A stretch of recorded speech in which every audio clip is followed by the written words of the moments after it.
সুপ্রিয় দর্শক মন্ডলী, আসসালামু আলাইকুম। আমি অ্যাডভোকেট মোহাম্মদ বেলায়েত হোসেন। নামজারি সিস্টেম বাতিল হলো, আর নামজারি করতে হবে না, বাতিল হয়ে গেল নামজারি পদ্ধতি। নামজারি আর করতে হবে না।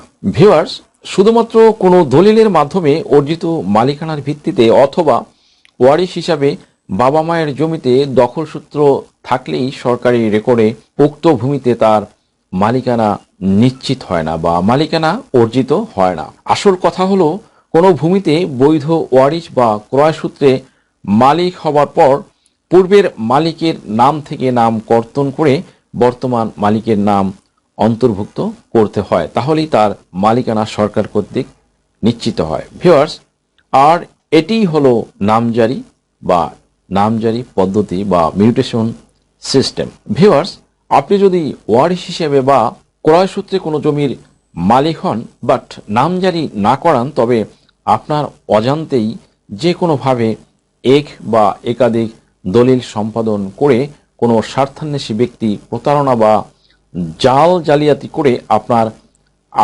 আপনারই জমি নামজারি করে ফেলতে পারে। কিন্তু ভিউয়ার্স, আপনি জমি কিনেছেন তার মানে কিন্তু এই নয় যে আপনি জমির মালিক হয়ে গেছেন। প্রিয় দর্শক মন্ডলী, হয়তো ভাবছেন এটা আবার কেমন কথা, জমি কিনলাম, টাকা দিয়ে দলিল করলাম, কিন্তু জমির মালিকানা অর্জিত হলো না, তাহলে আর কি বাকি আছে বা বাকি থাকলো? হ্যাঁ বন্ধুরা, আসল জিনিসটি বাকি থেকেই যায়, যার নাম কেহ বলে নামজারি, কেহ বলে খারিজ, কেহ বলে মিউটেশন। এই মিউটেশন যতক্ষণ পর্যন্ত নিজের নামে না করাবেন ততক্ষণ জমি পূর্বের মালিক, দ্যাট মিনস যার নামে পূর্বে নামজারি ছিল তার নামেই থেকে যাবে। ফলে তিনি আপনার ক্রয়কৃত সম্পত্তিটি অন্যত্র বিক্রয় করে দিলে আপনার কিন্তু বন্ধুরা কিছুই করার থাকবে না, হা হুতাশ করা ছাড়া। সো বুঝতেই পারছেন, যার ফলে আপনি পরবর্তীতে নামজারি করতে গেলে স্বাভাবিকভাবেই সমস্যায় পড়বেন। বাস্তব ক্ষেত্রে জটিলতা আরও বাড়তে দেখা গেছে।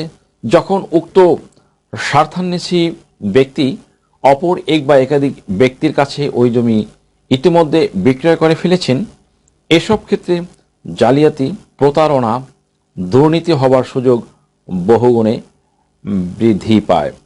সমস্যাও বাড়ে, যেমন নানা রকম মামলা মোকদ্দমার সৃষ্টি হয়ে থাকে, যা দীর্ঘদিন যাবৎ অর্থ, সময় ও মানুষের সম্পর্কের অবনতি ঘটায়। সাধারণভাবে আমরা অনেকেই মনে করি দলিল সম্পাদন হলেই বুঝি কাজ শেষ হয়ে গেল, নামজারির আর দরকার কি? এটি অত্যন্ত আমাদের একটি ভুল ধারণা।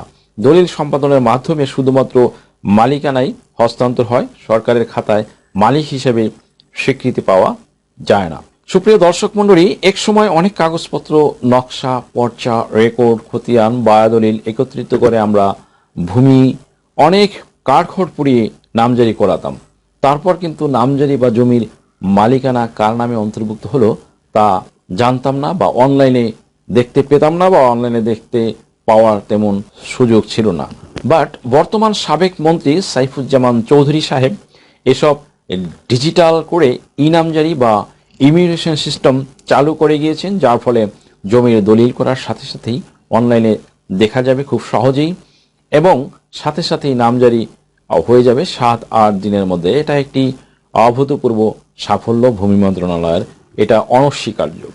এটা হবে স্বয়ংক্রিয় পদ্ধতিতে, অটোমেটিকভাবে, আপনাকে করতে হবে না। এজন্যই বলা হয়েছে যে এখন থেকে আর করতে হবে না নামজারি পদ্ধতি বাতিল হয়ে যাচ্ছে। সুপ্রিয় দর্শক মণ্ডলী, মনে রাখবেন যে রেজিস্ট্রেশন দপ্তরটি আইন মন্ত্রণালয়ের অধীন একটি অফিস, আর সকল প্রকার দলিল সম্পাদন, রেজিস্ট্রিকরণ উক্ত দপ্তরেরই কাজ। দলিল রেজিস্ট্রিকরণের ক্ষেত্রে এখনো পর্যন্ত যিনি বিক্রেতা তিনি আদৌ উক্ত জমির মালিক হিসেবে সরকারের রেকর্ডে অন্তর্ভুক্ত আছেন কিনা তার কোনো রেকর্ড জেলা রেজিস্ট্রার বা সাব রেজিস্ট্রার দপ্তরে নেই, যার ফলে ভুলবশত একই জমির এক বা একাধিক দলিলের মাধ্যমে বিক্রয়ের ঘটনাও আমাদের বাংলাদেশের প্রেক্ষাপটে ঘটে থাকে। সুপ্রিয় দর্শক, মূল কথাগুলো এবার একটু খেয়াল করে দেখলেই বা শুনলেই বুঝতে পারবেন যে ভূমি অফিসগুলো ভূমি মন্ত্রণালয়ের অধীন, যার কাছে সরকারের কাছে রেকর্ডভুক্ত মালিকদের নাম পূর্ববর্তী নামজারিকৃত মালিকদের নাম নথিসহ বিস্তর তথ্য কিন্তু থাকে। ফলে একবার নামজারি করাতে সক্ষম হলে একই জমির একাধিকবার বিক্রয় হলেও মূল মালিকের আর ক্ষতিগ্রস্ত বা হয়রানি হওয়ার সম্ভাবনা কম থাকে। এখন ভূমি অফিসে নামজারি করাতে অনেক দুর্নীতি হয় বিধায় এই সিস্টেম বাতিল করে অটোমেটিক সিস্টেম চালু হয়েছে, যার নাম দেওয়া হয়েছে স্মার্ট মিউটেশন বা স্মার্ট নামজারি। সুপ্রিয় দর্শক মণ্ডলী, আপনারা জানেন যে সাব রেজিস্ট্রি অফিস মূলত আইন মন্ত্রণালয়ের অধীন। এখানেই জমির দলিল হয়ে থাকে এবং ভূমি অফিসগুলো ভূমি মন্ত্রণালয়ের অধীন, তাই নামজারি ভূমি অফিসেই হয়ে থাকে। বাট এই দুই মন্ত্রণালয়ের মাঝে আন্তঃসংযোগ বা লিঙ্ক আপ ছিল না একসময়, ফলে নামজারি করতে অনেক সময় লাগতো। এখন তা দূরীভূত হয়ে এখন অনলাইনে এবং আন্তঃসংযোগ অত্যাধিক পরিমাণে বৃদ্ধি পেয়েছে। ফলে সাব রেজিস্ট্রি অফিসে জমির দলিল হবার পর ভূমি অফিসে গিয়ে নামজারি করতে অনেক সময় এবং ঝামেলা পোহাতে হতো। দুর্নীতি, জাল জালিয়াতি, প্রতারণা, টাকা ও সময় নষ্ট হতো। একজনের জমি অন্যে বিক্রি করে ফেলতে পারত, এখন কিন্তু তার সম্ভব নয়। এই দুই মন্ত্রণালয়ের মাধ্যমে আন্তঃসংযোগ তথা কমিউনিকেশন অভূতপূর্বভাবে ডেভেলপ হওয়াতে জমি বিক্রির সাথে সাথে অটোমেটিক নামজারি হয়ে যাবে। ফলে সাথে সাথে অনলাইনে নিজের নামে নামজারি মালিকানা দেখতে পাবেন।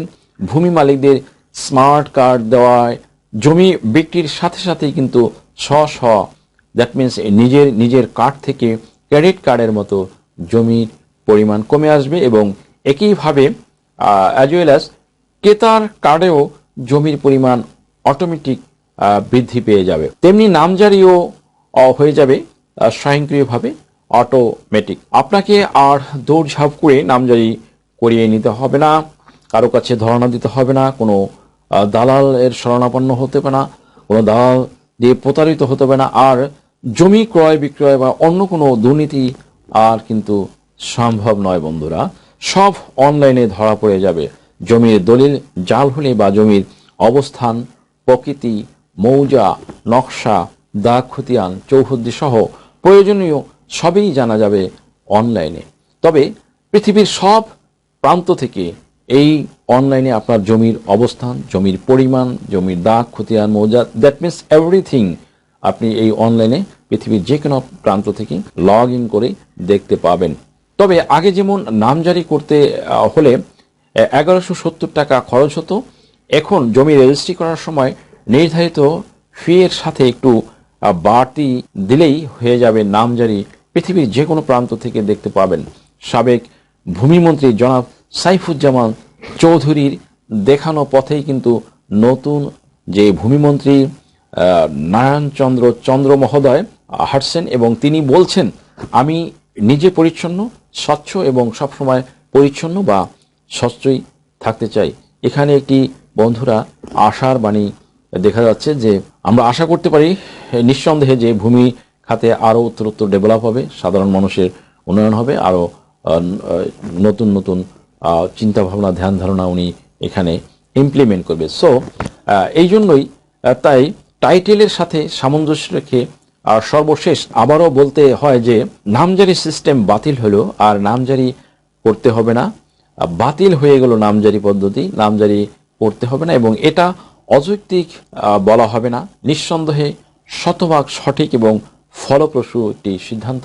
আশা করি এই মহতী উদ্যোগ জনগণের অনেক ভোগান্তি কমাবে এবং ভূমি সেবা সাধারণ মানুষের দোরগোড়ায় পৌঁছে দেবে। ভিউয়ার্স, আশা করি ভিডিওটি থেকে সামান্যতম হলেও উপকৃত হয়েছেন। যদি ভিডিওটি আপনাদের সামান্যতম উপকার আসে তাহলে রিকোয়েস্ট করব চ্যানেলটি লাইক, শেয়ার, কমেন্টস এবং সাবস্ক্রাইব করে পাশে থাকা বেল আইকনটি প্রেস করে দিন, যাতে পরবর্তী ভিডিওর নোটিফিকেশনটি খুব সহজেই পেয়ে যান।